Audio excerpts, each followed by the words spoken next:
This morning, we are going to look at 1 Samuel chapter 29 and verse 30. And it's quite a long portion, but it has something that deals with the heart of the people and the heart of families. And we're not going to read the entire chapter, but I would like to just give a background of what is happening here. At the same time, talk about something that is very important that the Lord has laid upon my heart to share with all of you. And that is winning back what we have lost. I'll say that again. Winning back what we have lost. And this is most importantly to do with family, relationships, the people that we love. And God is teaching us something from the life of David, from these two chapters, that how we can win back what we have lost to the enemy. So this portion talks about how David, with his people, he went out to join forces with the army of the Philistines. And if you have been here in this church for the last few weeks, you have been talking about David, and you know that David was fighting against the Philistines, and he was victorious. Remember Goliath and David, their story. But some things have happened along the way. And David has gone away from the Lord. He has been rejected by his own people. And he has come into this town and city where he is living now that is called Ziklag. Ziklag.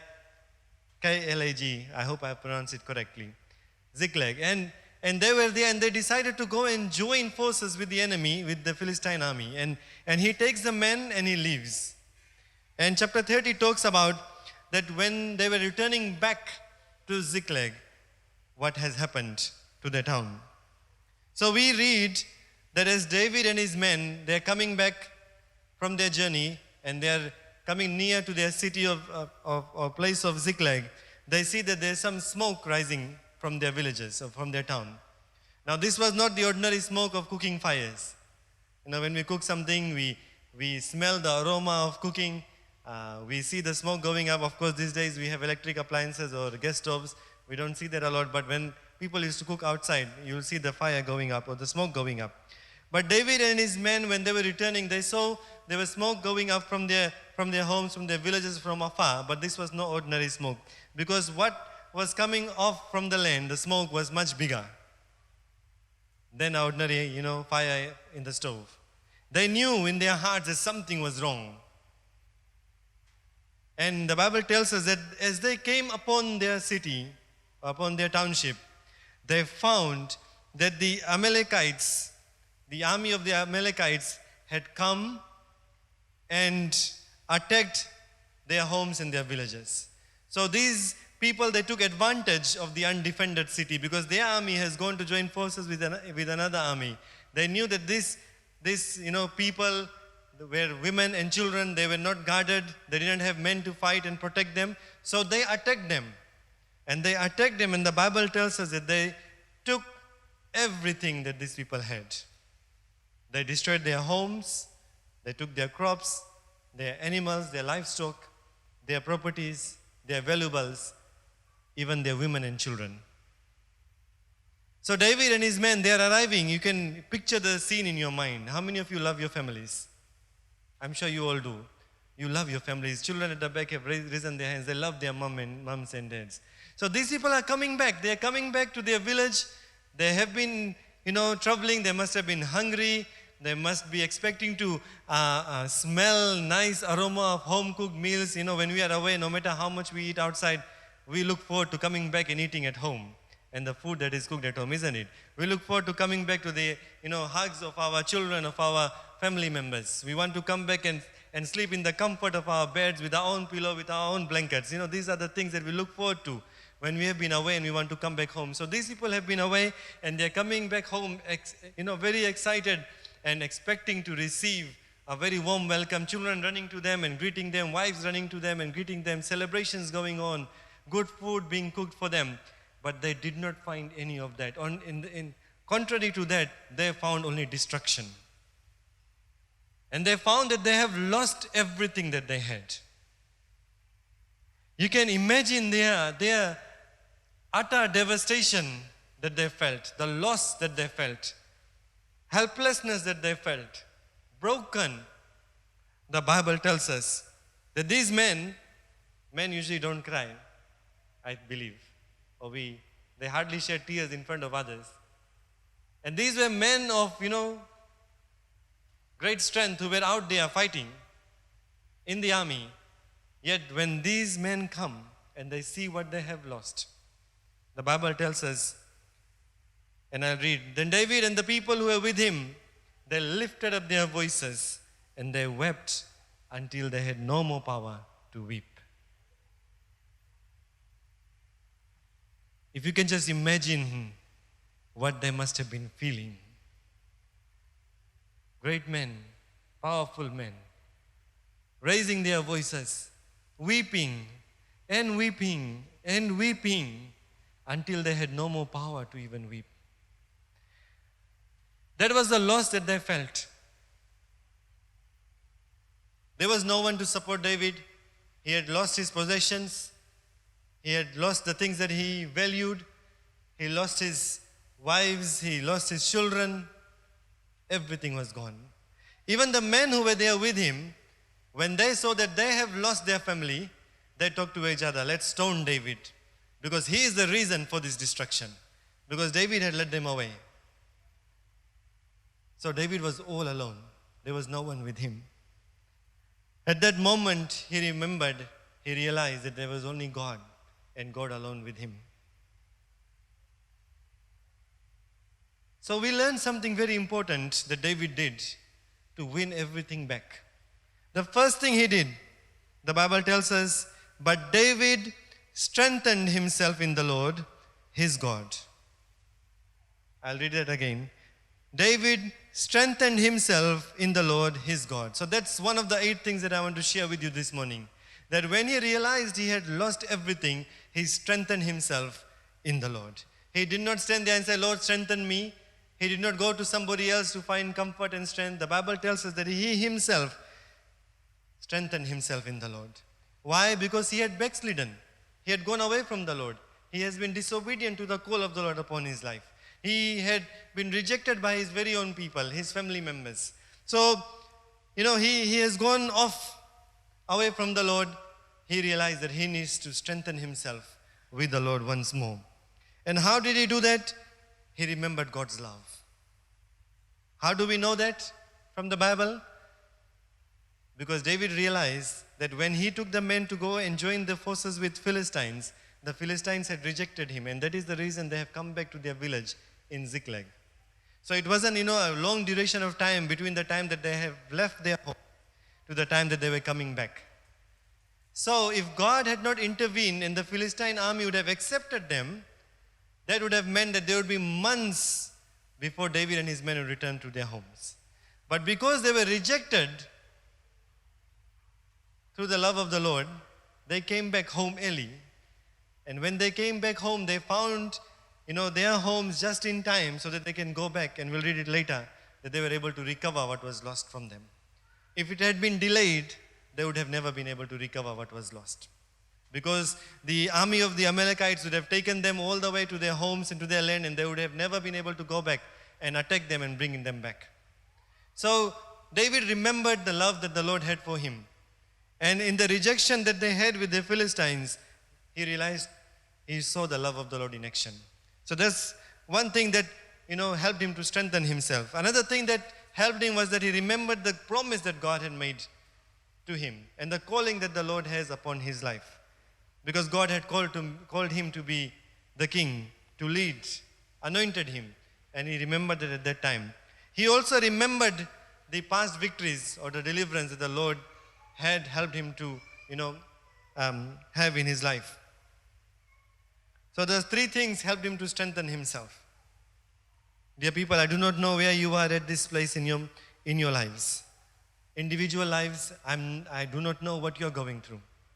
You may walk into this place smiling, laughing and cheery, full of joy, demonstrating the joy that the Lord has placed in your heart.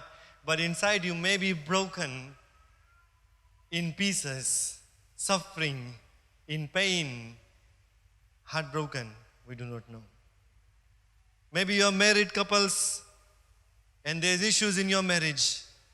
We do not know. You come here together as husband and wives. But what is going on at home, in your bedrooms, in your daily lives, we do not know.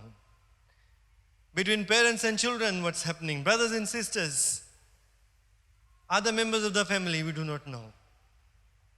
But dear people, when there is trouble, we must learn to do what David did. Strengthen yourself with the Lord.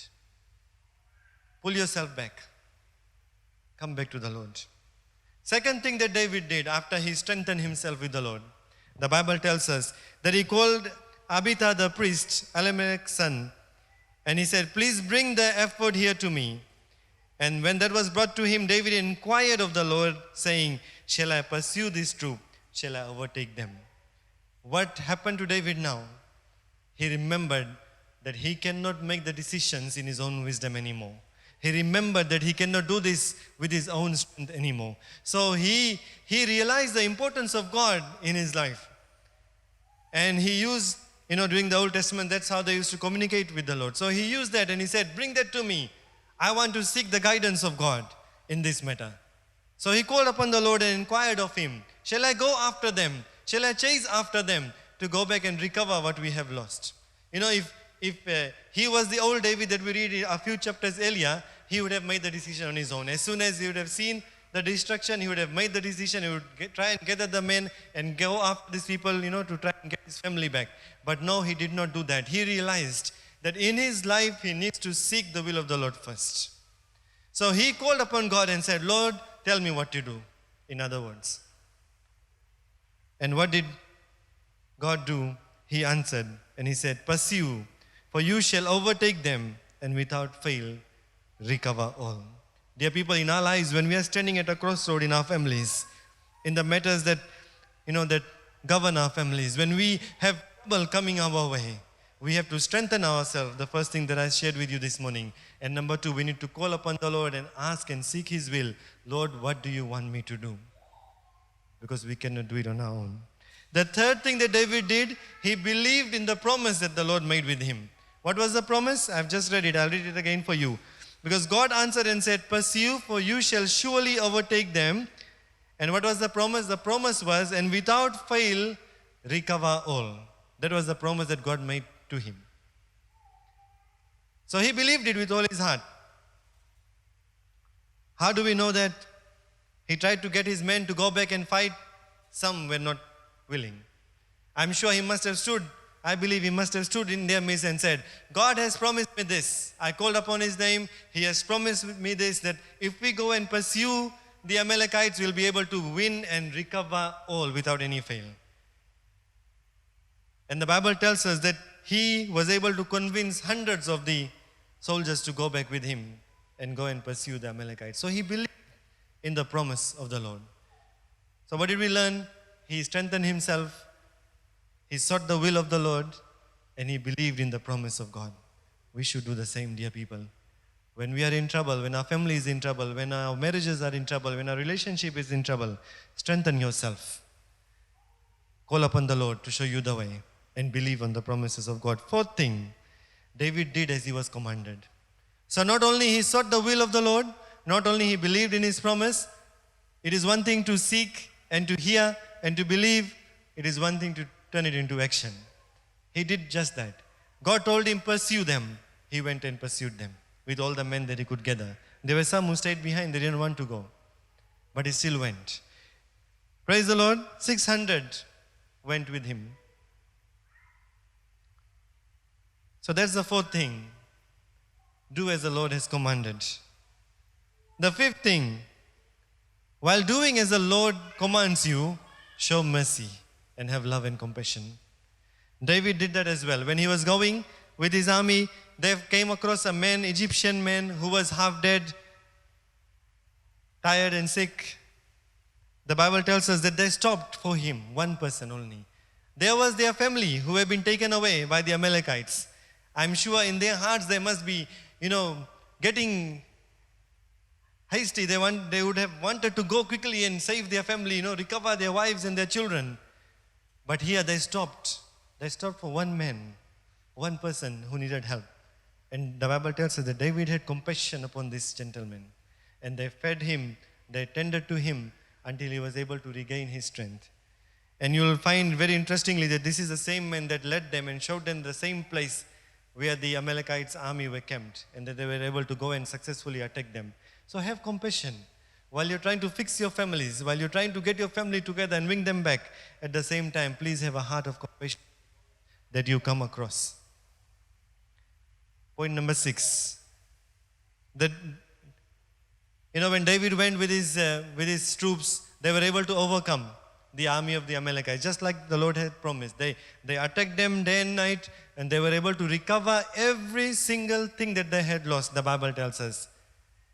Everything that they had lost, from little things to large things to big things, all their women, all their wives, all their children, everything that they had lost, they were able to recover. And even more than what they had lost. But what did David do? He did not stand there and said, "This is my victory." He gave the glory to the Lord and said, "The Lord, this is your victory." So when we have victory in our lives, please always recognize that it is the Lord's doing, it is not ours. We have not done it on our own. Point number 7, very quickly. When David won this battle, they had so much, possessions now. And when they came back, the men who went with him, they were complaining. They said, those who stayed behind, those who were weak, let's not give them anything because they did not go and fight with us. But David said, no, the rewards are going to be distributed equally amongst everyone. Because these people who stayed back, they also did some important work. They were guarding the things that we already had. So he made sure that everyone received their shares. The Bible tells us the spoils are distributed equally amongst those who fought and those who supported. The same thing we must do as well. When we have issues and problems in our family members, maybe there's some people who are pulling hard, to get things right, while others are lagging behind. It doesn't matter. Once things get all, well, make sure that everybody gets equal share of love and rewards. Last point that I want to share with you, what did David do? After he had won everything that he had lost, he mended all other relationships that were strained or broken. So not only did he win his family back, he started to do things so that he can build relationship with those, with whom his relationships were not good. I think we all understand what I'm saying. When there's problems in the family, most of the time there's because of somebody else who has come into the family. It's just not the family who is having problems. There will be people who are outside of the family who are involved. And I think we all understand that very well. We know how things are. But when a family has able to pull themselves together, you are back to how you're supposed to be. Please make sure that the other relationships which have been destroyed or affected, that is beyond the family, make sure that you mend that relationship as well. Because God has taught us to love everyone, not just those that are close to your heart. Praise the Lord. So these are the things that David did, and I think it's such a valuable lesson to all of us who may be having difficulties in our lives, in our family lives, in our marriage, with our children, that we can learn from him and do what the Lord intends for us to do and bring back our families from the claws of the devil and win them back into the kingdom of the Lord.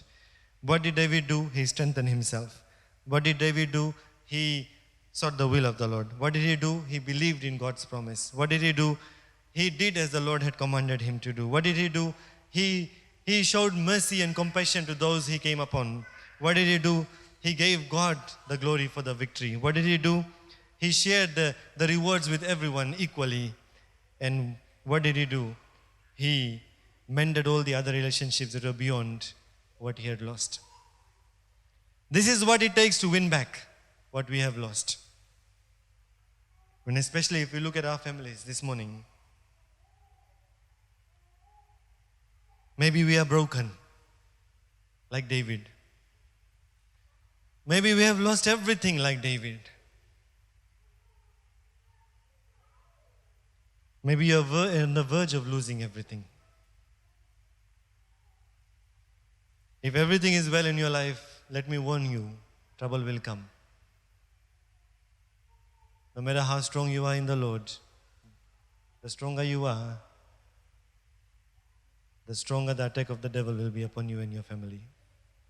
The closer to God you are, the harder the devil will try to snatch you away from him. So prepare yourselves from now. Guard yourselves.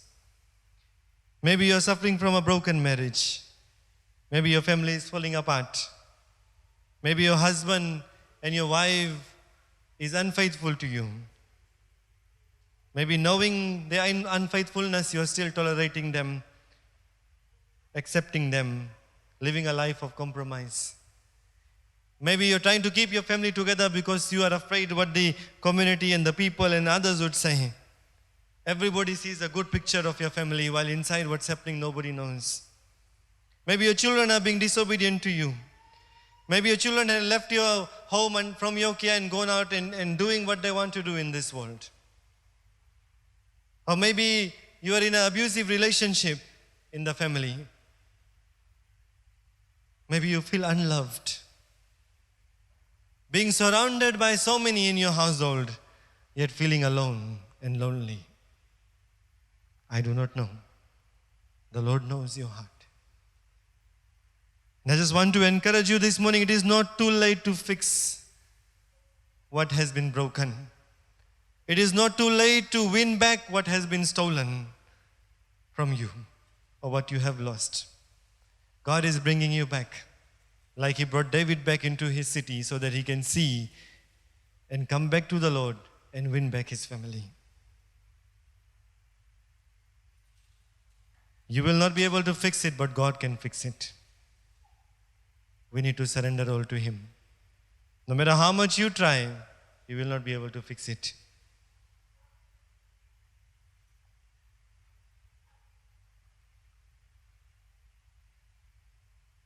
I believe that God is offering you a way out. If you are in this situation this morning, God is saying to you that if you just come back to me, I will be able to help you to win back what you have lost. Would you stand with me this morning, dear people?